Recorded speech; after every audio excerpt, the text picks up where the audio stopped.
ಕರ್ನಾಟಕ ವಿಶ್ವವಿದ್ಯಾಲಯ, Dharwad. BSc. Semester 4 Kannada. ಎ.ಇ.ಸಿ. ಸಿ-4 Kannada ಭಾಷಾ ಪಠ್ಯ, ವರದಾ -4. ಘಟಕ 2. ಸಹಿಷ್ಣುತೆ. 2. ಭಕ್ತಿ ಸಮಾಜ ಸಹಿಷ್ಣುತೆ. ಸ್ವಾಮಿ ವಿವೇಕಾನಂದರು. ಕರ್ತೃಕೃತಿ ಪರಿಚಯ. ಭಾರತ ಮಾತೆಯ ವೀರಪುತ್ರ ಎಂದೇ ಖ್ಯಾತರಾದವರು ಸ್ವಾಮಿ ವಿವೇಕಾನಂದರು. ತಾಯ್ನಾಡಿನ ಹಿರಿಮೆಯನ್ನು ಪಶ್ಚಿಮ ದೇಶಗಳಿಗೆ ತೋರಿಸಿಕೊಟ್ಟ ಸ್ವಾಮಿ ವಿವೇಕಾನಂದರು, ಪ್ರಪಂಚ ಮರೆಯಲಾರದ ಒಂದು ಅದ್ವಿತೀಯ ಆಧ್ಯಾತ್ಮ ಶಕ್ತಿ. ಸ್ವಾಮಿ ವಿವೇಕಾನಂದರು ಕಲ್ಕತ್ತಾದ ಶ್ರೀಮಂತ ಬಂಗಾಳಿ ಕುಟುಂಬದಲ್ಲಿ ವಿಶ್ವನಾಥದತ್ತ ಮತ್ತು ಭುವನೇಶ್ವರಿದೇವಿಯರ 8 ಮಕ್ಕಳಲ್ಲಿ ಒಬ್ಬರಾಗಿ 1863 ಜನವರಿ 12 ರಂದು ಜನಿಸಿದರು. ವಿವೇಕಾನಂದರ ಜನ್ಮನಾಮ ನರೇಂದ್ರನಾಥದತ್ತ. ವಿವೇಕಾನಂದರ ತಂದೆ ವಿಶ್ವನಾಥ್ ಅವರು ಸಮಾಜದಲ್ಲಿ ಸಾಕಷ್ಟು ಪ್ರಭಾವ ಬೀರಿದ ಯಶಸ್ವಿ ವಕೀಲರಾಗಿದ್ದರು. ಚಿಕ್ಕಂದಿನಿಂದಲೇ ತೀಕ್ಷ್ಣ ಬುದ್ಧಿಶಕ್ತಿಯನ್ನು ಪಡೆದಿದ್ದ ಸ್ವಾಮಿ ವಿವೇಕಾನಂದರು ವಾದ್ಯ ಮತ್ತು ಗಾಯನಗಳಲ್ಲಿ ವಿಶೇಷ ಆಸಕ್ತಿ ಉಳ್ಳವರಾಗಿದ್ದರು. ಮೊದಲು ಮೆಟ್ರೋಪಾಲಿಟನ್ ಸಂಸ್ಥೆಯಲ್ಲಿ, ನಂತರ ಕಲ್ಕತ್ತಾದ ಪ್ರೆಸಿಡೆನ್ಸಿ ಕಾಲೇಜಿನಲ್ಲಿ ಅಧ್ಯಯನ ಮಾಡಿದ ವಿವೇಕಾನಂದರು ಅಪಾರ ಜ್ಞಾನವನ್ನು ಪಡೆದರು. ಕ್ರೀಡೆ, ಜಿಮ್ಯಾಸ್ಟಿಕ್ಸ್, ಕುಸ್ತಿ ಮತ್ತು ದೇಹದಾರ್ಢ್ಯದಲ್ಲಿ ಸಕ್ರಿಯರಾಗಿದ್ದ ಅವರು, ಅತ್ಯಾಸಕ್ತಿಯ ಓದುಗರಾಗಿದ್ದರು. ಒಂದು ಕಡೆ ಭಗವದ್ಗೀತೆ ಮತ್ತು ಉಪನಿಷತ್ತುಗಳಂತಹ ಹಿಂದೂ ಧರ್ಮಗ್ರಂಥಗಳನ್ನು ಪರಿಶೀಲಿಸಿದ ಅವರು, ಮತ್ತೊಂದೆಡೆ ಡೇವಿಡ್ ಹ್ಯೂಮ್, ಜೋಹಾನ್ ಗಾಟ್ಲಿಬ್ ಫಿಚ್ಚೆ ಮತ್ತು ಹರ್ಬರ್ಟ್ ಸ್ಪೆನ್ಸರ್ ಅವರಿಂದ ಪಾಶ್ಚಿಮಾತ್ಯ ತತ್ವಶಾಸ್ತ್ರ, ಇತಿಹಾಸ ಮತ್ತು ಆಧ್ಯಾತ್ಮಿಕತೆಯನ್ನು ಅಧ್ಯಯನ ಮಾಡಿದರು. 1893 ಸೆಪ್ಟೆಂಬರ್ 11 ರಂದು ಅಮೆರಿಕಾದ ಚಿಕಾಗೋದಲ್ಲಿ ನಡೆದ ವಿಶ್ವಧರ್ಮ ಸಮ್ಮೇಳನಕ್ಕೆ ಭಾರತದ ಪ್ರತಿನಿಧಿಯಾಗಿ ಹೋದ ಸ್ವಾಮಿ ವಿವೇಕಾನಂದರು, ಭಾರತದ ಆಧ್ಯಾತ್ಮಿಶಕ್ತಿಯನ್ನು ಅಂತಾರಾಷ್ಟ್ರೀಯ ಮಟ್ಟಕ್ಕೆ ಪರಿಚಯಿಸಿಕೊಟ್ಟ ಧರ್ಮದರ್ಶಿಗಳು. ಸುಮಾರು 2.5 ವರ್ಷಗಳ ಕಾಲ ಅಮೆರಿಕದಲ್ಲಿದ್ದು, ಅನಂತರ 1897 ಸುಮಾರಿಗೆ ಕಲ್ಕತ್ತೆಗೆ ಬಂದ ಸ್ವಾಮಿ ವಿವೇಕಾನಂದರು, 1897 ಮೇ 1 ರಂದು ಬೇಲೂರು ಮಠದಲ್ಲಿ ರಾಮಕೃಷ್ಣ ಮಿಷನ್ ಸ್ಥಾಪಿಸಿದರು. ತೊಂದರೆಗೊಳಗಾದ ದೇಶದ ಬಡವರಿಗೆ, ನಿರ್ಗತಿಕರಿಗೆ, ದೀನದಲಿತರಿಗೆ ಸೇವೆ ಸಲ್ಲಿಸುವುದು ಈ ಮಿಷನ್ನಿನ ಮುಖ್ಯ ಉದ್ದೇಶವಾಗಿತ್ತು. ವೈವಿಧ್ಯತೆಯಿಂದ ಕೂಡಿದ ಭಾರತ ರಾಷ್ಟ್ರವನ್ನು ಮಾನವೀಯತೆ ಮತ್ತು ಸೋದರತ್ವದ ಭಾವನೆಯಿಂದ ಹೇಗೆ ಬಂಧಿಸಬಹುದು ಎಂಬುದನ್ನು ಭಾರತೀಯರಿಗೆ ಕಲಿಸಿಕೊಟ್ಟವರು ಸ್ವಾಮಿ ವಿವೇಕಾನಂದರು. ತಿರುಳು. ಭಕ್ತಿ, ಸಮಾಜ, ಸಹಿಷ್ಣುತೆ. ಸ್ವಾಮಿ ವಿವೇಕಾನಂದರ ಒಂದು ಶ್ರೇಷ್ಠ ಲೇಖನ. ನಿಜವಾದ ಭಕ್ತಿಯ ಸ್ವರೂಪವನ್ನು ತುಂಬಾ ಪರಿಣಾಮಕಾರಿಯಾಗಿ ಕಟ್ಟಿಕೊಡುತ್ತಾ, ಸರ್ವಧರ್ಮ ಸಮನ್ವಯ ದೃಷ್ಟಿ ಅಥವಾ ಸಹಿಷ್ಣುತೆ ಸಮಾಜದ ಸ್ವಾಸ್ಥ್ಯಕ್ಕೆ ಅತ್ಯವಶ್ಯವೆಂಬುದನ್ನು ಅರ್ಥವತ್ತಾಗಿ ಪ್ರತಿಪಾದಿಸುವುದು ಈ ಲೇಖನದ ಮೂಲ ತಿರುಳು, ಆಶಯ. ಪರಮಾತ್ಮನ ಮೇಲಿನ ಪರಮಪ್ರೇಮವೇ ನಿಜವಾದ ಭಕ್ತಿ. ಅದು ಬಾಹ್ಯ ಹಾಗೂ ಅಂತರಂಗ ಶುದ್ಧವಾಗಿರಬೇಕು. ಎಲ್ಲಾ ಧರ್ಮಗಳ ಮೂಲ ತಿರುಳೆಂದರೆ ಪರಮಾತ್ಮನನ್ನು ಕಾಣುವುದು ಅಥವಾ ಪ್ರೀತಿಸುವುದು. ಆದರೆ ಈ ಉಪಾಸನೆಯ ವಿಧಾನ ಮಾತ್ರ ಭಿನ್ನ ಭಿನ್ನ. ದೇವರು ಪ್ರೇಮೇಶ್ವರನೆಂದು ಭಾವಿಸಿ, ಎಲ್ಲಾ ವಸ್ತುಗಳಲ್ಲಿ ಅವನನ್ನು ಕಂಡು, ಅವನಲ್ಲಿ ಎಲ್ಲಾ ವಸ್ತುಗಳನ್ನೂ ನೋಡಿದಾಗ ಮಾತ್ರವೇ ಪರಮಭಕ್ತಿ ಪ್ರಾಪ್ತವಾಗುವುದು ಎಂಬ ಸ್ವಾಮಿ ವಿವೇಕಾನಂದರ ಆಶಯ ಇಲ್ಲಿ ತುಂಬಾ ಧ್ವನಿಪೂರ್ಣವಾಗಿ ಪ್ರತಿಪಾದಿತವಾಗಿದೆ. ಸಂಕ್ಷಿಪ್ತ ಸಾರಾಂಶ. ಜಗತ್ತಿನಲ್ಲಿರುವ ಧರ್ಮಗಳೆಲ್ಲ ಉಪಾಸನಾ ದೃಷ್ಟಿಯಿಂದ ವಿಭಿನ್ನವಾದರೂ ಅವುಗಳ ಮೂಲರೂಪ ಒಂದೇ ಆಗಿದೆ. ಕೆಲವು ಕಡೆ ಜನರು ಗುಡಿಗಳನ್ನು ಕಟ್ಟಿ ಅಲ್ಲಿ ಪೂಜಿಸುವರು, ಕೆಲವು ಕಡೆ ವಿಗ್ರಹಕ್ಕೆ ಅಡ್ಡ ಬೀಳುವರು, ಮತ್ತೆ ಅನೇಕರು ದೇವರನ್ನು ನಂಬುವುದೇ ಇಲ್ಲ. ಈ ಎಲ್ಲ ವಿಧಾನಗಳೂ ಸತ್ಯವೇ. ಕೆಲವು ಧರ್ಮಗಳಲ್ಲಿ ದೇವರನ್ನು ಪೂಜಿಸುವುದಿಲ್ಲ, ಅವನಲ್ಲಿ ನಂಬಿಕೆಯೂ ಇಲ್ಲ, ಆದರೆ ಸತ್ಪುರುಷರನ್ನು ದೇವರಂತೆ ಪೂಜಿಸುವರು. ಇದಕ್ಕೆ ಉದಾಹರಣೆಯಾಗಿ ಬೌದ್ಧಧರ್ಮವನ್ನು ನೋಡಬಹುದು. ದೇವರನ್ನು ಪೂಜಿಸಲಿ ಅಥವಾ ಸತ್ಪುರುಷರನ್ನು ಪೂಜಿಸಲಿ, ಭಕ್ತಿ ಎಲ್ಲ ಕಡೆಯೂ ಇದೆ. ಭಕ್ತಿಯ ರೂಪವನ್ನು ತಾಳಿದ ಉಪಾಸನೆ ಎಲ್ಲ ಕಡೆಯೂ ಪ್ರಬಲವಾಗಿದೆ. ಜ್ಞಾನಕ್ಕಿಂತ ಭಕ್ತಿಯನ್ನು ಪಡೆಯುವುದು ಸುಲಭ. ಜ್ಞಾನಕ್ಕೆ ಅನುಗುಣವಾದ ಪರಿಸರ ಹಾಗೂ ಕಠಿಣ ಅಭ್ಯಾಸ ಬೇಕು. ಆದರೆ ವ್ಯಕ್ತಿ ಯಾವ ಸ್ಥಿತಿಯಲ್ಲಿದ್ದರೂ ಭಕ್ತಿಯನ್ನು ಬಹಳ ಸುಲಭವಾಗಿ ಅಭ್ಯಾಸ ಮಾಡಬಹುದು. ಶಾಂಡಿಲ್ಯ ಹಾಗೂ ಪ್ರಹ್ಲಾದರು ಭಗವಂತನಲ್ಲಿರುವ ಪರಮ ಪ್ರೇಮವೇ ಭಕ್ತಿ ಎನ್ನುವರು. ಭಕ್ತಿಯ ಒಂದು ದೊಡ್ಡ ಗುಣವೆಂದರೆ ಮನಸ್ಸನ್ನು ಪರಿಶುದ್ಧಗೊಳಿಸುತ್ತದೆ. ಪರಮಾತ್ಮನ ಮೇಲೆ ಇಡುವ ದೃಢ ಭಕ್ತಿಯೊಂದೇ ಸಾಕು ಮನಸ್ಸನ್ನು ಶುದ್ಧ ಮಾಡುವುದಕ್ಕೆ. ಹೇ ದೇವರೇ, ಅನಂತ ನಾಮಗಳು ನಿನಗಿವೆ. ಪ್ರತಿಯೊಂದು ಹೆಸರಿನಲ್ಲಿಯೂ ನಿನ್ನ ಶಕ್ತಿ ತುಂಬಿದೆ. ಪ್ರತಿಯೊಂದು ಹೆಸರೂ ಅರ್ಥಗರ್ಭಿತವಾಗಿದೆ ಎಂದು ಭಗವಂತನನ್ನು ನಾವು ಸದಾ ಚಿಂತಿಸಬೇಕು. ಹಾಗೆ ಮಾಡುವುದಕ್ಕೆ ಕಾಲದೇಶಗಳನ್ನು ಪರಿಗಣಿಸಬೇಕಾಗಿಲ್ಲ. ಸಾಧಕರು ದೇವರನ್ನು ಬೇರೆ ಬೇರೆ ಹೆಸರುಗಳಿಂದ ಪೂಜಿಸಿದರೂ ದೇವರಲ್ಲಿ ಭಿನ್ನತೆಯಿಲ್ಲ. ಒಬ್ಬನು ತಾನು ದೇವರನ್ನು ಪೂಜಿಸುವ ರೀತಿಯೇ ಬಹಳ ಪ್ರಯೋಜನಕಾರಿ ಎಂದು ಭಾವಿಸುವನು. ಮತ್ತೊಬ್ಬನು ಮುಕ್ತಿ ಗಳಿಸುವುದಕ್ಕೆ ತನ್ನ ಮಾರ್ಗವೇ ಅತಿ ಶ್ರೇಷ್ಠವೆಂದು ಭಾವಿಸುವನು. ಮೂಲತತ್ವದ ದೃಷ್ಟಿಯಿಂದ ಎಲ್ಲರೂ ಒಂದೇ. ಶೈವರು ಶಿವನನ್ನು ಅಮಿತ ಶಕ್ತಿಶಾಲಿ ಎನ್ನುವರು. ದೇವಿಯ ಉಪಾಸಕರು ತಮ್ಮ ದೇವಿಯೇ ಪ್ರಪಂಚದಲ್ಲೆಲ್ಲ ಸರ್ವಶಕ್ತಳು ಎನ್ನುವರು.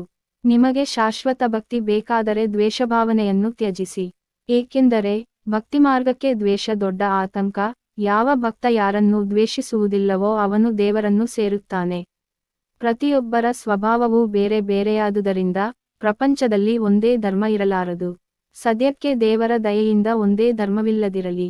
ಒಂದೇ ಧರ್ಮವಿದ್ದರೆ ಸುವ್ಯವಸ್ಥೆಯ ಬದಲು ಅವ್ಯವಸ್ಥೆಯೇ ಇರುತ್ತದೆ. ಭರತಖಂಡದಲ್ಲಿ ಧರ್ಮದ ಹೆಸರಿನಲ್ಲಿ ದ್ವೇಷವಿರಲಿಲ್ಲ. ಪ್ರತಿಯೊಂದು ಧರ್ಮವೂ ಸುರಕ್ಷಿತವಾಗಿತ್ತು. ಅದಕ್ಕಾಗಿಯೇ ಧರ್ಮ ಈಗಲೂ ಜೀವಂತವಾಗಿದೆ. ಏಕತ್ವದಲ್ಲಿ ವೈವಿಧ್ಯದ ಜ್ಞಾನ ಮನುಷ್ಯನನ್ನು ಮನುಷ್ಯನಂತೆ ಇಟ್ಟಿರುವುದಕ್ಕೆ ಅವಶ್ಯಕ.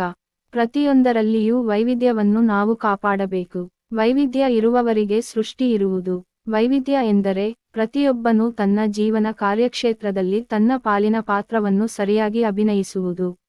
ಅಂದಾಗ ಮಾತ್ರ ವೈವಿಧ್ಯವನ್ನು ಸುರಕ್ಷಿತವಾಗಿ ಕಾಪಾಡಬಹುದು. ಪ್ರತಿಯೊಂದು ಧರ್ಮದಲ್ಲಿಯೂ ಯೋಗ್ಯರೂ ಮಹಾಪುರುಷರೂ ಇರುವರು. ಅವರು ತಮ್ಮ ತಮ್ಮ ಧರ್ಮಕ್ಕೆ ಗೌರವವನ್ನು ತರುವರು. ಯಾವ ಧರ್ಮವೂ ಇಂಥವರು ಇರುವುದನ್ನು ದ್ವೇಷಿಸಬೇಕಾಗಿಲ್ಲ. ಯಾವ ಧರ್ಮ ದುಷ್ಟತನಕ್ಕೆ ಉತ್ತೇಜನ ಕೊಡುವುದೋ ಅದನ್ನು ಗೌರವಿಸಕೂಡದು. ಅಂತಹ ಧರ್ಮವನ್ನು ತಕ್ಷಣ ಹೊರದೂಡಬೇಕು. ಏಕೆಂದರೆ ಅದು ಅನಾಹುತಕ್ಕೆ ಕಾರಣವಾಗುತ್ತದೆ. ಎಲ್ಲಾ ಧರ್ಮಗಳು ನೀತಿಯ ಮೇಲೆ ನಿಂತಿರಬೇಕು. ವ್ಯಕ್ತಿಯ ಶೀಲಶುದ್ಧಿ ಧರ್ಮಕ್ಕಿಂತ ಮೇಲಾದುದು. ಆಚಾರವೆಂದರೆ ಬಾಹ್ಯ ಮತ್ತು ಆಂತರಿಕ ಪರಿಶುದ್ಧಿ. ಬಾಹ್ಯ ಶುದ್ಧಿಯನ್ನು ಸ್ನಾನ ಮುಂತಾದವುಗಳಿಂದ ಪಡೆಯಬಹುದು. ಆಂತರಿಕ ಶುದ್ಧಿ ಪಡೆಯಬೇಕಾದರೆ ಸುಳ್ಳು ಹೇಳಕೂಡದು, ಮದ್ಯಪಾನ ಮಾಡಬಾರದು, ಅನೈತಿಕ ಕ್ರಿಯೆಗಳನ್ನು ಮಾಡಕೂಡದು. ಯಾವಾಗಲೂ ಇತರರಿಗೆ ಒಳ್ಳೆಯದನ್ನು ಮಾಡಬೇಕು. ನೀವು ಪಾಪವನ್ನು ಮಾಡದೇ ಇದ್ದರೆ, ಸುಳ್ಳು ಹೇಳದೇ ಇದ್ದರೆ, ಕುಡಿಯದೇ ಇದ್ದರೆ, ಜೂಜನ್ನು ಆಡದೇ ಇದ್ದರೆ, ಕಳ್ಳತನ ಮಾಡದೇ ಇದ್ದರೆ ಅಷ್ಟಕ್ಕೆ ಮಾತ್ರವೇ ನಿಮ್ಮನ್ನು ಹೊಗಳಬೇಕಾಗಿಲ್ಲ. ಏಕೆಂದರೆ ಹಾಗಿರಬೇಕಾದದ್ದು ನಿಮ್ಮ ಕರ್ತವ್ಯ. ಇತರರಿಗೆ ಯಾವುದಾದರೂ ಸೇವೆಯನ್ನು ಮಾಡಬೇಕು. ನಿಮಗೆ ನೀವು ಒಳ್ಳೆಯದನ್ನು ಮಾಡಿಕೊಳ್ಳುವಂತೆ ಇತರರಿಗೂ ಒಳ್ಳೆಯದನ್ನು ಮಾಡಬೇಕು. ಆಹಾರದ ನಿಯಮವನ್ನು ಕುರಿತು ಸ್ವಲ್ಪ ಹೇಳುವುದಾದರೆ, ಹಿಂದಿನ ಆಚಾರಗಳೆಲ್ಲ ಈಗ ಮಾಯವಾಗಿವೆ. ಇವನೊಂದಿಗೆ ಊಟ ಮಾಡಬಾರದು, ಅವನೊಂದಿಗೆ ಊಟ ಮಾಡಬಾರದು ಎನ್ನುವುದು ಮಾತ್ರ ನಮ್ಮ ದೇಶದಲ್ಲಿ ಈಗ ಉಳಿದಿದೆ. ನೂರಾರು ವರ್ಷಗಳ ಹಿಂದೆ ಹೇಳಿದ ಒಳ್ಳೆಯ ವಿಷಯಗಳಲ್ಲಿ ಸ್ಪರ್ಶದೋಷವೊಂದೇ ಉಳಿದಿರುವ ಅವಶೇಷ. 3 ವಿವಿಧ ಆಹಾರವನ್ನು ಶಾಸ್ತ್ರಗಳು ನಿಷೇಧಿಸುತ್ತವೆ. ಮೊದಲನೆಯದು ಜಾತಿ ದೋಷ, ಈರುಳ್ಳಿ, ಬೆಳ್ಳುಳ್ಳಿ ಮುಂತಾದವು. ಇವನ್ನು ಹೆಚ್ಚು ಸೇವಿಸಿದರೆ ಕಾಮೋದ್ರೇಕವಾಗಿ ದೇವರ ಮತ್ತು ಮನುಷ್ಯನ ದೃಷ್ಟಿಯಲ್ಲಿ ಅಯೋಗ್ಯವಾದ ಹಲವು ಹೀನಕೃತ್ಯಗಳನ್ನು ಮನುಷ್ಯ ಮಾಡಬಹುದು. ಎರಡನೆಯದು ನಿಮಿತ್ತ ದೋಷ, ಆಹಾರ ಭಾಗ್ಯವಸ್ತುಗಳಿಂದ ಅಶುದ್ಧವಾಗುವುದು. ಆಹಾರವನ್ನು ಇಡುವುದಕ್ಕೆ ಒಳ್ಳೆಯ ಪರಿಶುದ್ಧವಾದ ಸ್ಥಳವನ್ನು ನೋಡಬೇಕು. ಮೂರನೆಯದೇ ಆಶ್ರಯದೋಷ, ದುಷ್ಟ ಜನರು ತಂದ ಆಹಾರವನ್ನು ಸೇವಿಸಬಾರದು. ಅದನ್ನು ಸ್ಪರ್ಶಿಸಿದರೆ ನಮಗೂ ಹೀನಭಾವನೆ ಬರುವುದು. ಬ್ರಾಹ್ಮಣನೊಬ್ಬ ಮಹನಾದರೂ ಅವನು ಸ್ತ್ರೀ ಲಂಪಟ, ಕುಕರ್ಮಿಯಾಗಿದ್ದರೆ ಅವನಿಂದ ಆಹಾರವನ್ನು ಸೇವಿಸಬಾರದು. ಈ ಆಚಾರದ ಅರ್ಥವೆಲ್ಲ ಈಗ ಮಾಯವಾಗಿದೆ. ಉನ್ನತ ಜಾತಿಗೆ ಸೇರಿದವರ ಕೈಯಿಂದ ಮಾತ್ರ ಆಹಾರ ಸ್ವೀಕರಿಸಬೇಕು. ಈ ಉನ್ನತ ಕುಲಕ್ಕೆ ಸೇರದವರು ಎಷ್ಟೇ ಧರ್ಮಿಷ್ಠರಾದರೂ ಯೋಗ್ಯರಾದರೂ ಅವರಿಂದ ಸ್ವೀಕರಿಸಕೂಡದು ಎಂಬ ಭಾವನೆ ಮಾತ್ರ ಉಳಿದಿದೆ. ಹಳೆಯ ನಿಯಮಗಳನ್ನೆಲ್ಲ ವ್ಯಾಪಾರಿಗಳು ಅಲ್ಲಗಳೆದಿರುವರು. ಅವರ ಅಂಗಡಿಗಳಲ್ಲಿ ಮಿಠಾಯಿ ಮೇಲೆಲ್ಲ ನೊಣ ಹಾರಾಡುತ್ತಿರುತ್ತವೆ. ದಾರಿಯ ಧೂಳೆಲ್ಲ ಅದರ ಮೇಲಿರುತ್ತದೆ. ಆ ಮಿಠಾಯಿ ಮಾರುವವನ ಉಡುಪು ಕೂಡ ಶುಭ್ರವಿಲ್ಲ. ಅಂಗಡಿಯಲ್ಲಿ ಮಿಠಾಯಿಯನ್ನು ಗಾಜಿನ ಪೆಟ್ಟಿಗೆಯಲ್ಲಿಡದಿದ್ದರೆ ತೆಗೆದುಕೊಳ್ಳುವುದಿಲ್ಲವೆಂದು ಜನರು ಹಠ ಹಿಡಿಬೇಕು. ಇದರಿಂದ ಕಾಲರಾ, ಪ್ಲೇಗು ಮುಂತಾದ ರೋಗಾಣುಗಳು ನೋಣಗಳ ಮೂಲಕ ಹರಡದಂತೆ ಮಾಡಬಹುದು. ನಾವು ಇದನ್ನು ಉತ್ತಮಗೊಳಿಸಬೇಕು. ಆದರೆ ಹಾಗೆ ಮಾಡದೆ ಇನ್ನೂ ಅಧೋಗತಿಗೆ ಬಂದಿರುವೆವು. ನೀರಿನಲ್ಲಿ ಉಗುಳಬೇಡಿ ಎನ್ನುವರು. ಆದರೆ ನಾವು ನದಿಗಳಲ್ಲಿ ಕಸವನ್ನೆಲ್ಲ ಹಾಕುವೆವು. ಇದನ್ನೆಲ್ಲ ನೋಡಿದರೆ ಬಾಹ್ಯ ಶುದ್ಧಿ ಬಹಳ ಅವಶ್ಯಕವೆಂದು ಕಾಣುವುದು. ಶಾಸ್ತ್ರಕರರಿಗೆ ಇದು ಚೆನ್ನಾಗಿ ಗೊತ್ತಿತ್ತು. ಆದರೆ ಈಗ ಆಹಾರ ನಿಯಮದ ಅರ್ಥವೆಲ್ಲ ಮಾಯವಾಗಿ ಬಾಹ್ಯ ಆಚಾರ ಒಂದು ಉಳಿದಿದೆ. ನಮ್ಮ ಜಾತಿಯಲ್ಲಿ ಕಳ್ಳರು, ಕುಡುಕರು, ಕೊಲೆಪಾತಕರು ಇರಬಹುದು. ಆದರೆ ಒಬ್ಬ ಒಳ್ಳೆ ಮನುಷ್ಯ ತನ್ನಷ್ಟೇ ಯೋಗ್ಯನಿರುವನೊಂದಿಗೆ, ತನ್ನ ಜಾತಿಗಿಂತ ಕೆಳಗೆ ಇರುವನೊಂದಿಗೆ ಊಟ ಮಾಡಿದರೆ ಆ ಒಳ್ಳೆ ಮನುಷ್ಯನನ್ನು ಶಾಶ್ವತವಾಗಿ ಬಹಿಷ್ಕರಿಸುವರು. ಇದೊಂದು ನಮ್ಮ ದೇಶದ ದೊಡ್ಡ ದೋಷ. ಪಾಪಿಗಳ ಸಂಘದಿಂದ ಪಾಪ ಸೋಂಕುವುದು, ಪುಣ್ಯಾತ್ಮರ ಸಂಘದಿಂದ ಪುಣ್ಯ ಬರುವುದು. ಪಾಪಿಗಳಿಂದ ದೂರವಿರುವುದೇ ಬಾಹ್ಯ ಶುದ್ಧಿ ಎಂಬುದನ್ನು ನಾವು ಗಮನದಲ್ಲಿಡಬೇಕು. ಅಂತರಂಗ ಶುದ್ಧಿ ಇದಕ್ಕಿಂತ ಬಹಳ ಕಷ್ಟ. ಸತ್ಯ ಹೇಳುವುದು, ದೀನರ ಸೇವೆ ಮಾಡುವುದು, ಕಷ್ಟದಲ್ಲಿದ್ದವರಿಗೆ ಸಹಾಯ ಮಾಡುವುದು, ಇದರಲ್ಲಿದೆ ಅಂತರಂಗ ಶುದ್ಧಿ. ನಾವು ಯಾವಾಗಲೂ ಸತ್ಯವನ್ನೇ ಹೇಳುವುದಿಲ್ಲ. ಶ್ರೀಮಂತ ತನ್ನ ಮನೆಗೆ ಬರುವ ಬಡವನನ್ನು ನಾಶ ಮಾಡುವುದು ಆತನ ಮನೆಯ ಕೆಲಸಕ್ಕೆ ಹೋಗುವ ಬಡವರಿಗೆ ಗೊತ್ತಿದ್ದರೂ ಆ ಶ್ರೀಮಂತನನ್ನು ದೀನ ರಕ್ಷಕ ಎಂದು ಹೇಳುವರು. ಇದೇನು ಸುಳ್ಳಲ್ಲದೆ ಬೇರೆಯಲ್ಲ. ಇದೇ ಮನಸ್ಸನ್ನು ಅಶುದ್ಧಿಗೊಳಿಸುವುದು. 12 ವರುಷಗಳಿಂದ ಯಾರು ಹೀನ ಆಲೋಚನೆ ಮಾಡದೆ ತಮ್ಮ ಮನಸ್ಸನ್ನು ಶುದ್ಧ ಮಾಡಿಕೊಂಡಿರುವರೋ ಅವರು ಆಡಿದ ಮಾತು ಸತ್ಯವಾಗುವುದರಲ್ಲಿ ಸಂದೇಹವಿಲ್ಲ. ಇದೇ ಸತ್ಯಶಕ್ತಿ. ಯಾವನು ತನ್ನ ಬಾಹ್ಯವನ್ನು ಮತ್ತು ಅಂತರಂಗವನ್ನು ಶುದ್ಧಿ ಮಾಡಿಕೊಂಡಿರುವನೋ ಅವನೇ ಭಕ್ತ. ಭಕ್ತಿಯೇ ಒಬ್ಬನ ಮನಸ್ಸನ್ನು ಎಷ್ಟೋ ಪಾಲು ಪರಿಶುದ್ಧ ಮಾಡುವುದು. ಯಹೂದ್ಯರು, ಮಹಮ್ಮದೀಯರು, ಕ್ರೈಸ್ತರು, ಹಿಂದೂಗಳು ಬಾಹ್ಯ ಶುದ್ಧಿಗೆ ಪ್ರಾಮುಖ್ಯವನ್ನು ಕೊಡದೇ ಇದ್ದರೂ ಅದು ಒಂದಲ್ಲ ಒಂದು ರೂಪದಲ್ಲಿ ಇದ್ದೇ ಇರುವುದು. ಅದು ಕೂಡ ಸ್ವಲ್ಪ ಅವಶ್ಯಕ ಎಂದು ಅವರೂ ಭಾವಿಸುವರು. ಯಹೂದ್ಯರು ವಿಗ್ರಹಾರಾಧನೆಯನ್ನು ದೂರುವರು. ಆದರೆ ಅವರ ಗುಡಿಯಲ್ಲಿ ಒಂದು ಪೆಟ್ಟಿಗೆ ಇರುತ್ತದೆ. ಅದನ್ನು ಆರ್ಕ್ ಎನ್ನುತ್ತಾರೆ. ಅದರಲ್ಲಿ ಅವರ ಧರ್ಮದ ನಿಯಮಗಳನ್ನು ಇಟ್ಟಿರುತ್ತಾರೆ. ಆ ಪೆಟ್ಟಿಗೆ ಮೇಲೆ 2 ದೇವತೆಗಳು ಹರಿಗೆದರಿಂತಿರುವರು. ಅವರ ಮಧ್ಯೆ ಭಗವಂತನ ಶಕ್ತಿ ಒಂದು ಮೋಡದಂತೆ ಆವಿರ್ಭವಿಸುವುದು ಎಂದು ಅವರು ಭಾವಿಸುವರು. ಆ ದೇವಸ್ಥಾನವನ್ನು ಎಂದೋ ನಾಶಮಾಡಿದರೂ ಹೊಸಗುಡಿಯನ್ನು ಅದರಂತೆಯೇ ಕಟ್ಟುತ್ತಾರೆ ಮತ್ತು ಪೆಟ್ಟಿಗೆಯಲ್ಲಿ ಅವರ ಧರ್ಮಗ್ರಂಥವನ್ನು ಇಡುತ್ತಾರೆ. ರೋಮನ್ ಕ್ಯಾಥೋಲಿಕ್ ಮತ್ತು ಗ್ರೀಕ್ ಕ್ರೈಸ್ತರಲ್ಲಿ ಒಂದು ಬಗೆಯ ವಿಗ್ರಹಾರಾಧನೆ ಇದೆ. ಜೀಸಸ್ ಮತ್ತು ಅವನ ತಾಯಿಯ ವಿಗ್ರಹಗಳನ್ನು ಪೂಜಿಸುವರು. ಪ್ರಾಟೆಸ್ಟೆಂಟರಲ್ಲಿ ವಿಗ್ರಹಾರಾಧನೆ ಇಲ್ಲ. ಆದರೂ ದೇವರನ್ನು ಅವರು ಒಂದು ವ್ಯಕ್ತಿಯಂತೆ ಉಪಾಸಿಸುವರು. ಇದನ್ನು ಬೇರೆ ವಿಧದ ವಿಗ್ರಹಾರಾಧನೆ ಎನ್ನಬಹುದು. ಪಾರ್ಸಿಗಳಲ್ಲಿ ಮತ್ತು ಇರಾನಿಯರಲ್ಲಿ ಬೆಂಕಿಯ ಪೂಜೆಯನ್ನು ಮಾಡುವುದು ಬಹಳ ರೂಢಿಯಲ್ಲಿದೆ. ಮಹಮ್ಮದೀಯರಲ್ಲಿ ಪ್ರಾರ್ಥಿಸುವಾಗ ಕಾಬಾದ ಕಡೆ ತಮ್ಮ ಮುಖವನ್ನು ಮಾಡಿ ಪ್ರವಾದಿಗಳನ್ನು, ಇತರ ಮಹಾತ್ಮರನ್ನು ಪೂಜಿಸುವರು. ಧರ್ಮದ ಆರಂಭದಲ್ಲಿ ಜನರು ಬಾಹ್ಯದಲ್ಲಿ ಯಾವುದನ್ನಾದರೂ ಸ್ವೀಕರಿಸಬೇಕು ಎನ್ನುವುದನ್ನು ಇದು ತೋರುವುದು. ಮನಸ್ಸು ಶುದ್ಧವಾದ ಮೇಲೆ ಸೂಕ್ಷ್ಮ ಭಾವನೆಗಳನ್ನು ಸ್ವೀಕರಿಸಬಹುದು. ಪೂಜೆಗಳಲ್ಲಿ ಅತ್ಯುತ್ತಮವಾದುದೆಂದರೆ ಜಪ. ಇದರಿಂದ ಜೀವ ಬ್ರಹ್ಮದೊಡನೆ ಒಂದಾಗುವುದು. ಅಧಮಾಧಮವಾದುದೆಂದರೆ ಬಾಹ್ಯ ಪೂಜೆ. ಕೊನೆಯದನ್ನು ಅನುಸರಿಸಿದರೂ ಪಾಪವಿಲ್ಲವೆಂದು ತಿಳಿಯಬೇಕು. ಪ್ರತಿಯೊಬ್ಬರೂ ತಮಗೆ ಸಾಧ್ಯವಾದುದನ್ನು ಮಾಡಬೇಕು. ವಿಗ್ರಹಾರಾಧನೆಯನ್ನು ಮಾಡುವವನನ್ನು ನಿಂದಿಸಕೂಡದು.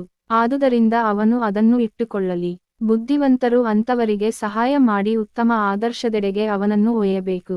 ಹಲವು ಬಗೆಯ ಪೂಜಾ ವಿಧಾನಗಳನ್ನು ಕುರಿತು ಜಗಳವಾಡಿ ಪ್ರಯೋಜನವಿಲ್ಲ. ಕೆಲವರು ಐಶ್ವರ್ಯಕ್ಕಾಗಿ ದೇವರನ್ನು ಪ್ರೀತಿಸುವರು. ಮತ್ತೆ ಕೆಲವರು ಮಕ್ಕಳಿಗಾಗಿ ಪೂಜಿಸುವರು. ತಾವೂ ಕೂಡ ಭಕ್ತರು ಎಂದು ಭಾವಿಸುವರು. ಇದು ಭಕ್ತಿಯೂ ಅಲ್ಲ, ಅವರು ನಿಜವಾದ ಭಕ್ತರೂ ಅಲ್ಲ. ಒಬ್ಬ ಸಾಧು ಚಿನ್ನ ಮಾಡುತ್ತೇನೆ ಎಂದರೆ ಎಲ್ಲರೂ ಅವನ ಹತ್ತಿರ ಓಡುವರು. ಆದರೂ ತಾವು ಭಕ್ತರು ಎಂದು ಭಾವಿಸುವರು. ಮಕ್ಕಳಿಗಾಗಿ ದೇವರನ್ನು ಪೂಜಿಸುವುದು ಭಕ್ತಿಯಲ್ಲ. ಐಶ್ವರ್ಯಕ್ಕಾಗಿ ದೇವರನ್ನು ಪೂಜಿಸುವುದು ಭಕ್ತಿಯಲ್ಲ. ಸ್ವರ್ಗಕ್ಕಾಗಿ ದೇವರನ್ನು ಪೂಜಿಸುವುದೂ ಭಕ್ತಿಯಲ್ಲ. ನರಕಾಗ್ನಿಯಿಂದ ಪಾರಾಗುವುದಕ್ಕಾಗಿ ದೇವರನ್ನು ಪೂಜಿಸುವುದು ಭಕ್ತಿಯಲ್ಲ. ಭಯ ಅಥವಾ ಲೋಭದಿಂದ ಭಕ್ತಿ ಹುಟ್ಟಬೇಕಾಗಿಲ್ಲ. ನಾನು ಎನ್ನುವಂಥದ್ದು ಭಕ್ತಿಯಲ್ಲ. ನಿಜವಾದ ಭಕ್ತ, ದೇವರೇ, ನನಗೆ ಸುಂದರ ಸತಿ ಬೇಕಾಗಿಲ್ಲ, 100 ಸಲ ಹುಟ್ಟಿ ಸತ್ತರೂ ಚಿಂತೆಯಿಲ್ಲ. ಯಾವಾಗಲೂ ನಿನ್ನ ಮೇಲೆ ಅಚಲ ಭಕ್ತಿಯೊಂದನ್ನು ಮಾತ್ರ ಕರುಣಿಸು ಎಂದು ಪ್ರಾರ್ಥಿಸುವನು. ಎಲ್ಲದರಲ್ಲಿಯೂ ಯಾವಾಗ ಒಬ್ಬನು ದೇವರನ್ನು ಕಾಣುತ್ತಾನೆಯೋ, ಎಲ್ಲವನ್ನೂ ದೇವರಲ್ಲಿ ನೋಡುತ್ತಾನೆಯೋ, ಆಗ ಅವನಿಗೆ ಪೂರ್ಣಭಕ್ತಿ ಉದಿಸಿದೆ ಎಂದರ್ಥ. ಆಗ ಅವನಿಗೆ ಕೀಟದಿಂದ ಬ್ರಹ್ಮನವರೆಗೆ ಎಲ್ಲವೂ ವಿಷ್ಣುಮಯವಾಗಿ ಕಾಣುವುದು. ಆಗ ದೇವರಿಲ್ಲದೆ ಇರುವುದು ಯಾವುದೂ ಇಲ್ಲ. ಆಗ ಮಾತ್ರ ತಾನು ಕ್ಷುದ್ರಜೀವಿ ಎಂದು ಭಾವಿಸಿ ನಿಜವಾದ ಭಕ್ತನಂತೆ ದೇವರನ್ನು ಪೂಜಿಸುವನು. ಆಗ ಅರ್ಥ, ಬಾಹ್ಯ ಪೂಜೆ ಮೊದಲಾದ ಎಲ್ಲವನ್ನೂ ಬಹಳ ಹಿಂದೆ ತೊರೆಯುವನು. ಆಗ ಪ್ರತಿಯೊಂದು ಜೀವಿಯೂ ಭಗವಂತನ ಪರಿಪೂರ್ಣ ದೇವಾಲಯದಂತೆ ಕಾಣುವುದು. ಶಾಸ್ತ್ರಗಳು ಭಕ್ತಿಯನ್ನು ಹಲವು ರೀತಿಯಲ್ಲಿ ವಿವರಿಸುತ್ತವೆ. ನಮ್ಮಲ್ಲಿರುವ ಭಕ್ತಿ ವೃದ್ಧಿಯಾಗುವುದಕ್ಕೆ ನಾವು ದೇವರನ್ನು ನಮ್ಮ ತಂದೆ ಎನ್ನುವೆವು. ಹಾಗೆಯೇ ತಾಯಿ ಮುಂತಾಗಿ ಕರೆಯುವೆವು. ನಾವು ಅವನಿಗೆ ಅವನ ಬಹಳ ಸಮೀಪದ ಬಂಧುಗಳು, ಪ್ರೇಮಕ್ಕೆ ಪಾತ್ರರು ಎಂಬುದನ್ನು ತಿಳಿಯುವುದಕ್ಕೆ ಈ ಭಾವನೆಯನ್ನು ಆರೋಪಿಸಿಕೊಳ್ಳುತ್ತೇವೆ. ಇದನ್ನು ನಾವು ಒಂದು ರೀತಿಯಲ್ಲಿ ಸಮರ್ಥಿಸಬಹುದು. ನಿಜವಾದ ಭಕ್ತ ಭಗವಂತನನ್ನು ಪ್ರೀತಿಯಿಂದ ಕರೆಯುವ ಪದಗಳು ಇವು. ಪ್ರಪಂಚದಲ್ಲಿ ಯಾವ ಪ್ರೀತಿಯೂ ಗಂಡಸಿಗೂ ಹೆಂಗಸಿಗೂ ಇರುವ ಪ್ರೀತಿಯನ್ನು ಮೀರಿಸಲಾರದು. ಎಲ್ಲಿ ಇಂತಹ ತೀವ್ರ ಪ್ರೇಮವಿದೆಯೋ ಅಲ್ಲಿ ಅಂಜಿಕೆ ಇಲ್ಲ. ಪ್ರಣಯಿ ಪ್ರಣಯನಿಯರನ್ನು ಎಂದೆಂದಿಗೂ ಅಗಲದಂತೆ ಬಂಧಿಸುವ ಬಂಧನ ಪ್ರೀತಿಯಲ್ಲದೆ ಮತ್ತಾವುದೂ ಇರುವುದಿಲ್ಲ. ಆದರೆ ನಮಗೆ ತಾಯಿ ತಂದೆಗಳ ಮೇಲೆ ಇರುವ ಪ್ರೀತಿಯಲ್ಲಿ ಅವರ ಮೇಲೆ ಗೌರವದಿಂದ ಸ್ವಲ್ಪ ಅಂಜಿಕೆ ಇರುವುದು. ದೇವರು ಏನನ್ನಾದರೂ ಸೃಷ್ಟಿಸಿದನೋ ಇಲ್ಲವೋ, ಅವನು ನನ್ನನ್ನು ಶಿಕ್ಷಿಸುವನೋ ಇಲ್ಲವೋ ಆ ವಿಷಯವೇ ಬೇಕಾಗಿಲ್ಲ. ಅವನು ನಮ್ಮ ಪ್ರಿಯತಮ. ಎಲ್ಲಾ ಅಂಜಿಕೆಗಳಿಂದ ಪಾರಾಗಿ ಅವನನ್ನು ಪ್ರೀತಿಸಬೇಕು, ಮತ್ತಾವ ಆಸೆಯೂ ಇಲ್ಲದೆ, ಮಾನ ಆಲೋಚನೆಯೂ ಇಲ್ಲದೆ ದೇವರನ್ನು ಕುರಿತು ಹುಚ್ಚನಾದಾಗ ಮಾತ್ರ ಅವನು ದೇವರನ್ನು ಪ್ರೀತಿಸುವನು. ಪ್ರಿಯನಿಗೆ ಪ್ರಿಯೆಯ ಮೇಲೆ ಇರುವ ಪ್ರೇಮ ದೇವರ ಮೇಲೆ ಇರಬೇಕಾದ ಪ್ರೇಮಕ್ಕೆ ಉದಾಹರಣೆಯಾಗಿದೆ. ಕೃಷ್ಣನು ದೇವರು, ರಾಧೆ ಅವನನ್ನು ಪ್ರೀತಿಸುವಳು. ಆದರೆ ದೇವರನ್ನು ಹೇಗೆ ಪ್ರೀತಿಸಬೇಕು ಎಂಬುದು ಬಹುಜನಕ್ಕೆ ಅರ್ಥವಾಗದು. ನೀತಿಯ ಭಾವನೆ ಇಲ್ಲದವರು ಇದನ್ನು ತಿಳಿದುಕೊಳ್ಳಲಾರರು.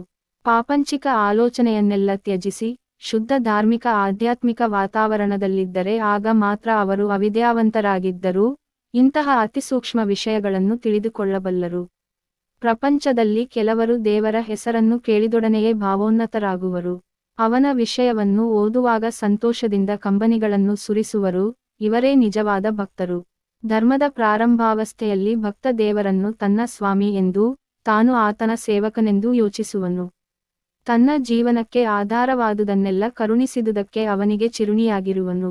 ಇಂತಹ ಭಾವನೆಯನ್ನು ಕಿತ್ತೊಗೆಯಿರಿ. ಎಲ್ಲರನ್ನೂ ಆಕರ್ಷಿಸುವ ಶಕ್ತಿಯೊಂದಿದೆ, ಅದೇ ದೇವರು. ಆ ಆಕರ್ಷಣೆಗೆ ತಲೆಬಾಗಿ ಸೂರ್ಯಚಂದ್ರಾದಿಗಳು ಸಂಚರಿಸುವರು. ಪ್ರಪಂಚದಲ್ಲಿರುವ ಪ್ರತಿಯೊಂದೂ ಒಳ್ಳೆಯದು ಕೆಟ್ಟದ್ದು ಎಲ್ಲ ದೇವರಿಗೆ ಸೇರಿದುದು. ಪ್ರಪಂಚದಲ್ಲಿ ನಮಗೆ ಏನಾದರೂ ಆಗಲಿ, ಒಳ್ಳೆಯದು ಕೆಟ್ಟದ್ದು ಎಲ್ಲವೂ ನಮ್ಮನ್ನು ಅವನ ಹತ್ತಿರ ಕರೆದುಕೊಂಡು ಹೋಗುತ್ತಿವೆ. ದೇವರು ಪ್ರೇಮಸ್ವರೂಪನು. ಎಲ್ಲದರಲ್ಲಿಯೂ ಅವನು ಇರುವನು.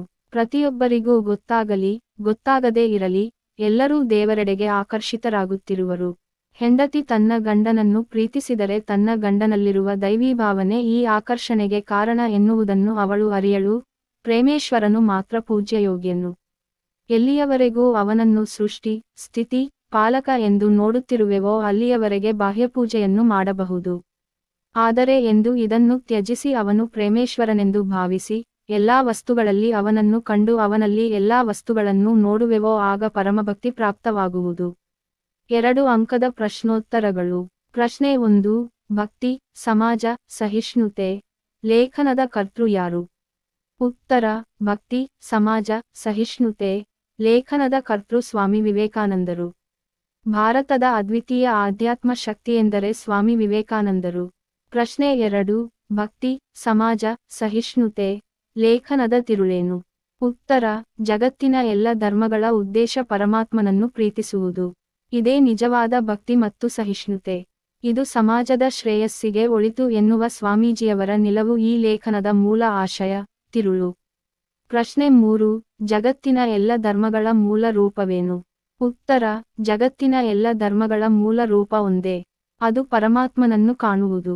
ಆದರೆ ಉಪಾಸನಾದೃಷ್ಟಿ ಅಥವಾ ಉಪಾಸನಾವಿಧಾನ ಬೇರೆ ಬೇರೆ. ಪ್ರಶ್ನೆ 4. ಉಪಾಸನ ವಿಧಾನಗಳಾವುವು? ಉತ್ತರ: ಕೆಲವರು ಗುಡಿಗಳನ್ನು ಕಟ್ಟಿ ದೇವರನ್ನು ಅಲ್ಲಿ ಪೂಜಿಸುವುದು, ಕೆಲ ಕಡೆ ವಿಗ್ರಹಕ್ಕೆ ಅಡ್ಡ ಬೀಳುವುದು, ಮತ್ತೆ ಅನೇಕರು ದೇವರನ್ನು ನಂಬದಿರುವುದು ಇವೆಲ್ಲ ಉಪಾಸನಾವಿಧಾನಗಳು. ಪ್ರಶ್ನೆ 5. ಎಲ್ಲ ಕಡೆ ಪ್ರಬಲವಾದ ಉಪಾಸನೆ ಯಾವುದು? ಉತ್ತರ: ಭಕ್ತಿ ರೂಪವನ್ನು ತಾಳಿದ ಉಪಾಸನೆ ಎಲ್ಲ ಕಡೆಗೂ ಪ್ರಬಲವಾಗಿದೆ. ಎಂದರೆ ಭಕ್ತಿಯೇ ಎಲ್ಲ ಕಡೆ ಪ್ರಬಲವಾದ ಉಪಾಸನೆಯಾಗಿದೆ. ಪ್ರಶ್ನೆ 6. ಪ್ರಪಂಚದಲ್ಲಿ ಅನೇಕ ಧರ್ಮಗಳಾಗಲು ಕಾರಣವೇನು? ಉತ್ತರ: ಪ್ರತಿಯೊಬ್ಬರ ಸ್ವಭಾವ ಬೇರೆ ಬೇರೆಯಾಗಿರುವುದೇ ಪ್ರಪಂಚದಲ್ಲಿ ಅನೇಕ ಧರ್ಮಗಳಾಗಲು ಕಾರಣ. ಪ್ರತಿಯೊಬ್ಬನು ತನಗೆ ವಿಶಿಷ್ಟವಾದ ತನ್ನ ಸ್ವಭಾವದಂತೆ ವರ್ತಿಸುತ್ತಾನೆ. ಪ್ರಶ್ನೆ 7. ಭರತಖಂಡದಲ್ಲಿ ಧರ್ಮ ಈಗಲೂ ಜೀವಂತವಾಗಿರಲು ಕಾರಣವೇನು? ಉತ್ತರ: ಭರತಖಂಡದಲ್ಲಿ ಧರ್ಮದ ಹೆಸರಿನಲ್ಲಿ ದ್ವೇಷವಿರಲಿಲ್ಲ. ಪ್ರತಿಯೊಂದು ಧರ್ಮವೂ ಸುರಕ್ಷಿತವಾಗಿತ್ತು. ಭರತಖಂಡದ ಧರ್ಮ ಜೀವಂತವಾಗಿರಲು ಇದೇ ಕಾರಣ. ಪ್ರಶ್ನೆ 8. ವೈವಿಧ್ಯ ಎಂದರೆ ಏನು? ಉತ್ತರ: ವೈವಿಧ್ಯವೆಂದರೆ ಪ್ರತಿಯೊಬ್ಬನು ತನ್ನ ಜೀವನ ಕಾರ್ಯಕ್ಷೇತ್ರದಲ್ಲಿ ತನ್ನ ಪಾಲಿನ ಪಾತ್ರವನ್ನು ಸರಿಯಾಗಿ ಅಭಿನಯಿಸುವುದು. ಇದು ವೈವಿಧ್ಯವನ್ನು ಸುರಕ್ಷಿತವಾಗಿ ಕಾಪಾಡಬಹುದು. ಪ್ರಶ್ನೆ 9. ಬಾಹ್ಯ ಶುದ್ಧಿ ಎಂದರೇನು? ಉತ್ತರ: ಪಾಪಿಗಳಿಂದ ದೂರವಿರುವುದೇ ಬಾಹ್ಯ ಶುದ್ಧಿ. ಏಕೆಂದರೆ ಪಾಪಿಗಳ ಸಂಗದಿಂದ ಪಾಪ ಸೋಂಕುತ್ತದೆ. ಪ್ರಶ್ನೆ 10. ಪರಮಭಕ್ತಿ ಪ್ರಾಪ್ತವಾಗುವುದು ಯಾವಾಗ?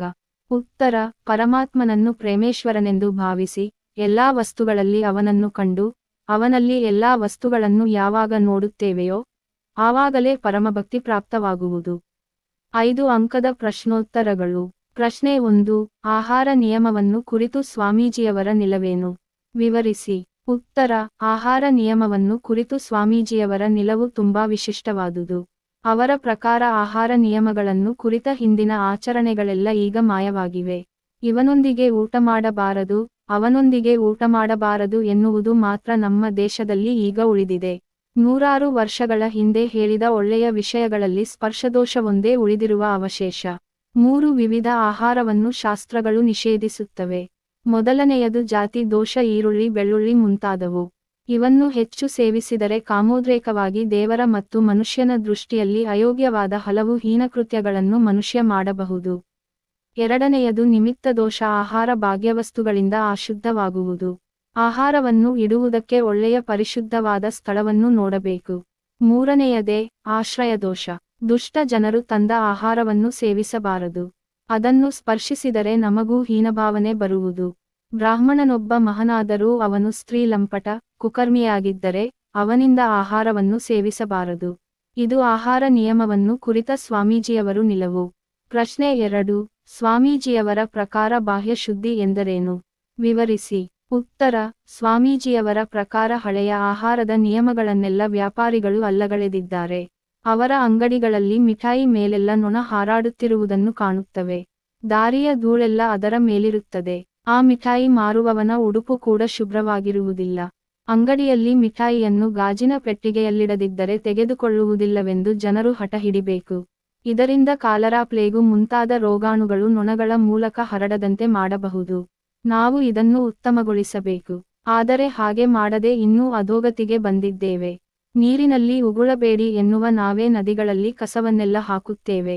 ಇದನ್ನೆಲ್ಲ ನೋಡಿದರೆ ಬಾಹ್ಯ ಶುದ್ಧಿ ಬಹಳ ಅವಶ್ಯಕವೆನ್ನುತ್ತಾರೆ ಸ್ವಾಮೀಜಿ. ಶಾಸ್ತ್ರಕರರಿಗೆ ಇದು ಚೆನ್ನಾಗಿ ಗೊತ್ತಿತ್ತು. ಆದರೆ ಈಗ ಆಹಾರ ನಿಯಮದ ಅರ್ಥವೆಲ್ಲ ಮಾಯವಾಗಿ ಬಾಹ್ಯ ಆಚಾರ ಒಂದು ಉಳಿದಿದೆ.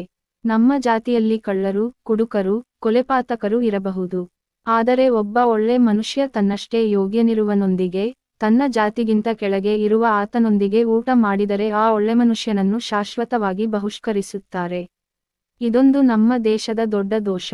ಪಾಪಿಗಳ ಸಂಘದಿಂದ ಪಾಪ ಸೋಂಕುತ್ತದೆ. ಪುಣ್ಯಾತ್ಮರ ಸಂಘದಿಂದ ಪುಣ್ಯ ಬರುತ್ತದೆ. ಆದ್ದರಿಂದ ಸ್ವಾಮೀಜಿಯವರ ಪ್ರಕಾರ ಪಾಪಿಗಳಿಂದ ದೂರವಿರುವುದೇ ಬಾಹ್ಯ ಶುದ್ಧಿ. ಪ್ರಶ್ನೆ 3. ಸ್ವಾಮೀಜಿಯವರ ಪ್ರಕಾರ ಅಂತರಂಗ ಶುದ್ಧಿ ಎಂದರೇನು? ವಿವರಿಸಿ. ಉತ್ತರ. ಸ್ವಾಮೀಜಿಯವರ ಪ್ರಕಾರ ಅಂತರಂಗ ಶುದ್ಧಿ ಬಾಹ್ಯ ಶುದ್ಧಿಗಿಂತ ಬಹಳ ಕಷ್ಟದ್ದು. ಏಕೆಂದರೆ ಅಂತರಂಗ ಶುದ್ಧಿ ಆಗಬೇಕಾದರೆ ಸತ್ಯ ಹೇಳಬೇಕು, ದೀನರ ಸೇವೆ ಮಾಡಬೇಕು, ಕಷ್ಟದಲ್ಲಿದ್ದವರಿಗೆ ಸಹಾಯ ಮಾಡಬೇಕು. ಇದೇ ಅಂತರಂಗ ಶುದ್ಧಿ. ನಾವು ಯಾವಾಗಲೂ ಸತ್ಯವನ್ನೇ ಹೇಳುವುದೇ ಅಂತರಂಗ ಶುದ್ಧಿ. ಸುಳ್ಳನ್ನು ಹೇಳುವುದು ಅಂತರಂಗ ಶುದ್ಧಿಯಾಗದು. ಏಕೆಂದರೆ ಸುಳ್ಳು ಮನಸ್ಸನ್ನು ಅಶುದ್ಧಿಗೊಳಿಸುತ್ತದೆ. 12 ವರುಷಗಳಿಂದ ಯಾರು ಹೀನ ಆಲೋಚನೆ ಮಾಡದೆ ತಮ್ಮ ಮನಸ್ಸನ್ನು ಶುದ್ಧ ಮಾಡಿಕೊಂಡಿರುವರೋ ಅವರು ಆಡಿದ ಮಾತು ಸತ್ಯವಾಗುವುದು. ಇದೇ ಸತ್ಯಶಕ್ತಿ. ತನ್ನ ಬಾಹ್ಯ ಮತ್ತು ಅಂತರಂಗಗಳನ್ನು ಶುದ್ಧಿ ಮಾಡಿಕೊಂಡವನೇ ಭಕ್ತ. ಭಕ್ತಿಯೇ ಒಬ್ಬನ ಮನಸ್ಸನ್ನು ಎಷ್ಟೋ ಪಾಲು ಪರಿಶುದ್ಧ ಮಾಡುತ್ತದೆ. ಇದು ಸ್ವಾಮೀಜಿಯವರ ಪ್ರಕಾರ ಅಂತರಂಗ ಶುದ್ಧಿ. 10 ಅಂಕದ ಪ್ರಶ್ನೋತ್ತರಗಳು. ಪ್ರಶ್ನೆ 1. ಭಕ್ತಿ, ಸಮಾಜ, ಸಹಿಷ್ಣುತೆ. ಲೇಖನದ ಸ್ವಾರಸ್ಯವನ್ನು ನಿರೂಪಿಸಿ.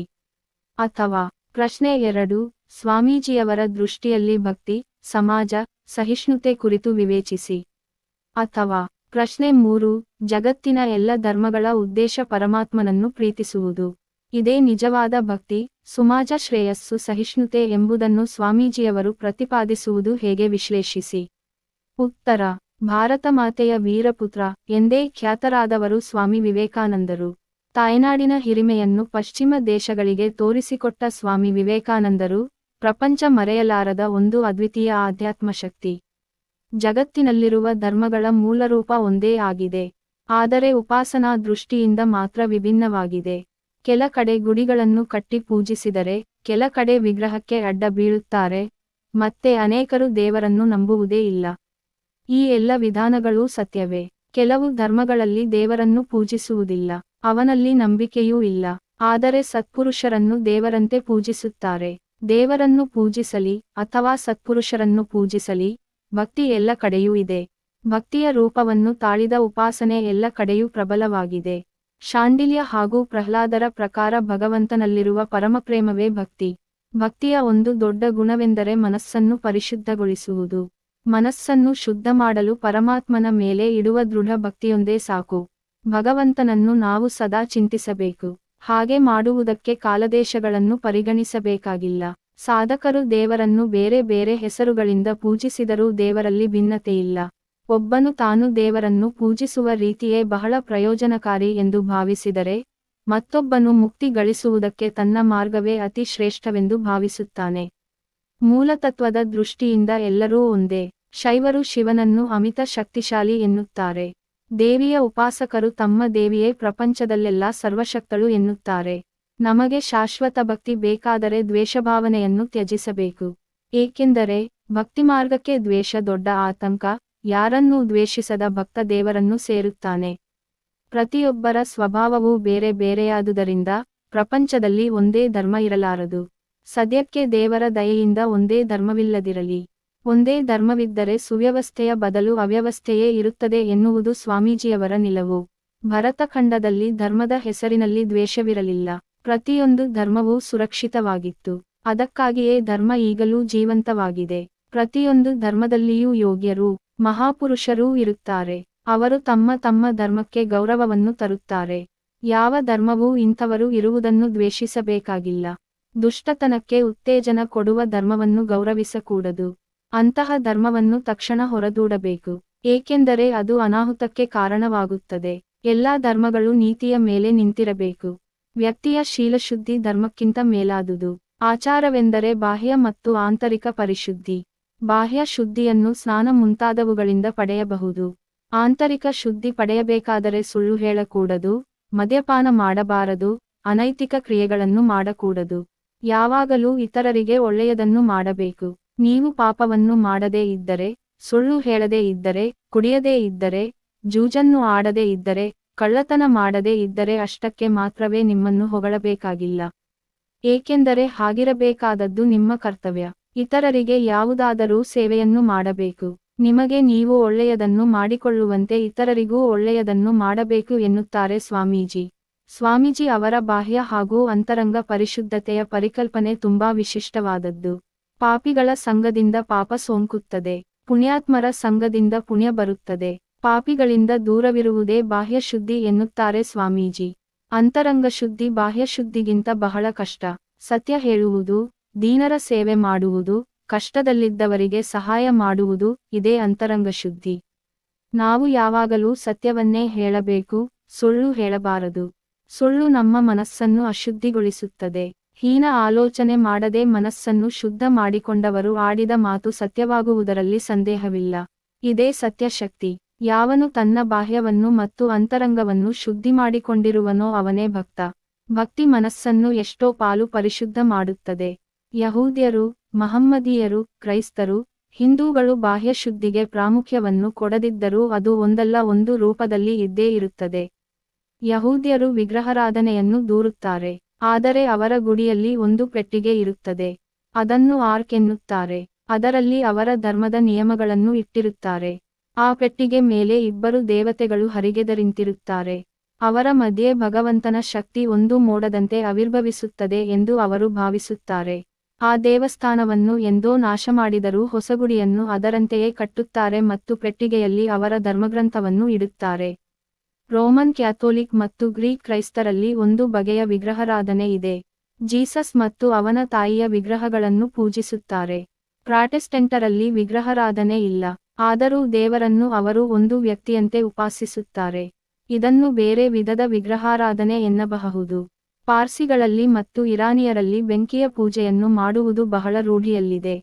ಮಹಮ್ಮದೀಯರಲ್ಲಿ ಪ್ರಾರ್ಥಿಸುವಾಗ ಕಾಬಾದ ಕಡೆ ತಮ್ಮ ಮುಖವನ್ನು ಮಾಡಿ ಪ್ರವಾದಿಗಳನ್ನು, ಇತರ ಮಹಾತ್ಮರನ್ನು ಪೂಜಿಸುತ್ತಾರೆ. ಧರ್ಮದ ಆರಂಭದಲ್ಲಿ ಜನರು ಬಾಹ್ಯದಲ್ಲಿ ಯಾವುದನ್ನಾದರೂ ಸ್ವೀಕರಿಸಬೇಕು ಎನ್ನುವುದನ್ನು ಇದು ಹೇಳುತ್ತದೆ.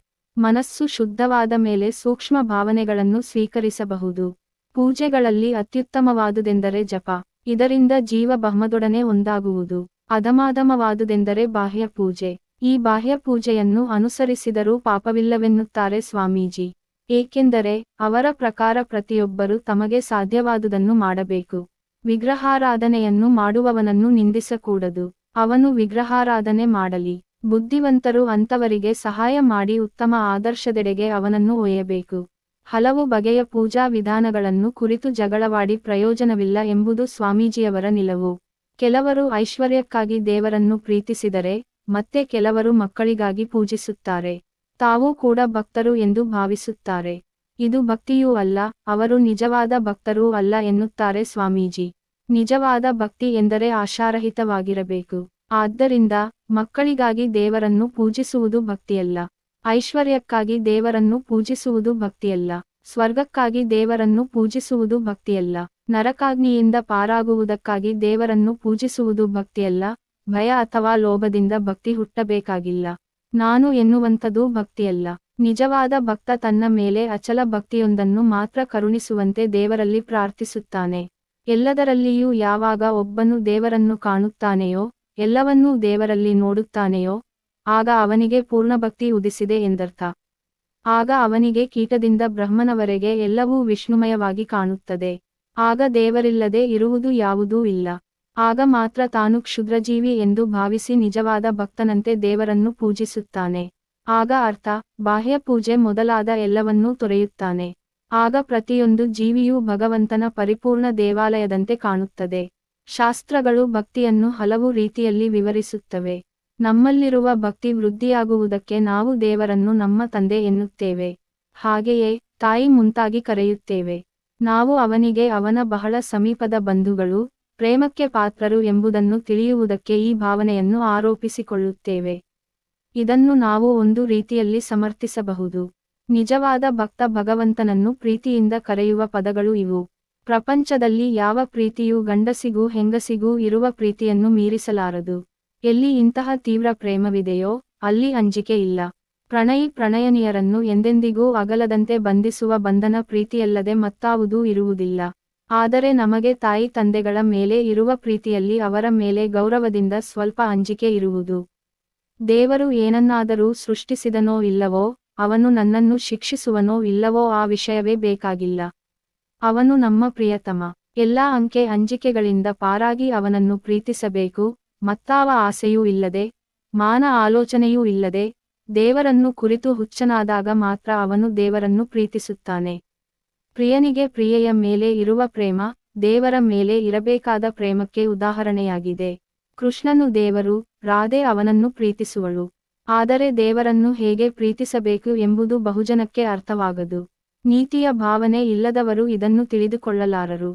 ಪಾಪಂಚಿಕ ಆಲೋಚನೆಯನ್ನೆಲ್ಲ ತ್ಯಜಿಸಿ, ಶುದ್ಧ ಧಾರ್ಮಿಕ ಆಧ್ಯಾತ್ಮಿಕ ವಾತಾವರಣದಲ್ಲಿದ್ದರೆ ಆಗ ಮಾತ್ರ ಅವರು ಅವಿದ್ಯಾವಂತರಾಗಿದ್ದರೂ ಇಂತಹ ಅತಿಸೂಕ್ಷ್ಮ ವಿಷಯಗಳನ್ನು ತಿಳಿದುಕೊಳ್ಳಬಲ್ಲರು. ಪ್ರಪಂಚದಲ್ಲಿ ಕೆಲವರು ದೇವರ ಹೆಸರನ್ನು ಕೇಳಿದೊಡನೆಯೇ ಭಾವೋನ್ನತರಾಗುತ್ತಾರೆ. ಅವನ ವಿಷಯವನ್ನು ಓದುವಾಗ ಸಂತೋಷದಿಂದ ಕಂಬನಿಗಳನ್ನು ಸುರಿಸುತ್ತಾರೆ. ಇವರೇ ನಿಜವಾದ ಭಕ್ತರು. ಧರ್ಮದ ಪ್ರಾರಂಭಾವಸ್ಥೆಯಲ್ಲಿ ಭಕ್ತ ದೇವರನ್ನು ತನ್ನ ಸ್ವಾಮಿ ಎಂದೂ, ತಾನು ಆತನ ಸೇವಕನೆಂದೂ ಯೋಚಿಸುತ್ತಾನೆ. ತನ್ನ ಜೀವನಕ್ಕೆ ಆಧಾರವಾದುದನ್ನೆಲ್ಲ ಕರುಣಿಸಿದುದಕ್ಕೆ ಅವನಿಗೆ ಚಿರುಣಿಯಾಗಿರುತ್ತಾನ. ಇಂತಹ ಭಾವನೆಯನ್ನು ಕಿತ್ತೊಗೆಯಬೇಕು. ಎಲ್ಲರನ್ನೂ ಆಕರ್ಷಿಸುವ ಶಕ್ತಿಯೊಂದಿದೆ, ಅದೇ ದೇವರು. ಆ ಆಕರ್ಷಣೆಗೆ ತಲೆಬಾಗಿ ಸೂರ್ಯಚಂದ್ರಾದಿಗಳು ಸಂಚರಿಸುತ್ತಾರೆ. ಪ್ರಪಂಚದಲ್ಲಿರುವ ಪ್ರತಿಯೊಂದೂ, ಒಳ್ಳೆಯದು ಕೆಟ್ಟದ್ದು ಎಲ್ಲ, ದೇವರಿಗೆ ಸೇರಿದುದು. ಪ್ರಪಂಚದಲ್ಲಿ ನಮಗೆ ಏನಾದರೂ ಆಗಲಿ, ಒಳ್ಳೆಯದು ಕೆಟ್ಟದ್ದು, ಎಲ್ಲವೂ ನಮ್ಮನ್ನು ಅವನ ಹತ್ತಿರ ಕರೆದುಕೊಂಡು ಹೋಗುತ್ತಿವೆ. ದೇವರು ಪ್ರೇಮಸ್ವರೂಪನು. ಎಲ್ಲದರಲ್ಲಿಯೂ ಅವನು ಇರುತ್ತಾನೆ. ಪ್ರತಿಯೊಬ್ಬರಿಗೂ ಗೊತ್ತಾಗಲಿ, ಗೊತ್ತಾಗದೇ ಇರಲಿ, ಎಲ್ಲರೂ ದೇವರೆಡೆಗೆ ಆಕರ್ಷಿತರಾಗುತ್ತಿರುತ್ತಾರೆ. ಹೆಂಡತಿ ತನ್ನ ಗಂಡನನ್ನು ಪ್ರೀತಿಸಿದರೆ ತನ್ನ ಗಂಡನಲ್ಲಿರುವ ದೈವೀಭಾವನೆ ಈ ಆಕರ್ಷಣೆಗೆ ಕಾರಣ ಎನ್ನುವುದನ್ನು ಅವಳು ಅರಿಯಳು. ಪ್ರೇಮೇಶ್ವರನು ಮಾತ್ರ ಪೂಜ್ಯಯೋಗ್ಯನು. ಎಲ್ಲಿಯವರೆಗೂ ಅವನನ್ನು ಸೃಷ್ಟಿ, ಸ್ಥಿತಿ, ಪಾಲಕ ಎಂದು ನೋಡುತ್ತಿರುವೆವೋ ಅಲ್ಲಿಯವರೆಗೆ ಬಾಹ್ಯಪೂಜೆಯನ್ನು ಮಾಡಬಹುದು. ಆದರೆ ಎಂದು ಇದನ್ನು ತ್ಯಜಿಸಿ ಅವನು ಪ್ರೇಮೇಶ್ವರನೆಂದು ಭಾವಿಸಿ, ಎಲ್ಲಾ ವಸ್ತುಗಳಲ್ಲಿ ಅವನನ್ನು ಕಂಡು, ಅವನಲ್ಲಿ ಎಲ್ಲಾ ವಸ್ತುಗಳನ್ನೂ ನೋಡುವೆವೋ ಆಗ ಪರಮಭಕ್ತಿ ಪ್ರಾಪ್ತವಾಗುತ್ತದೆ ಎಂಬುದು ಸ್ವಾಮೀಜಿ ಅವರ ವಿಚಾರ.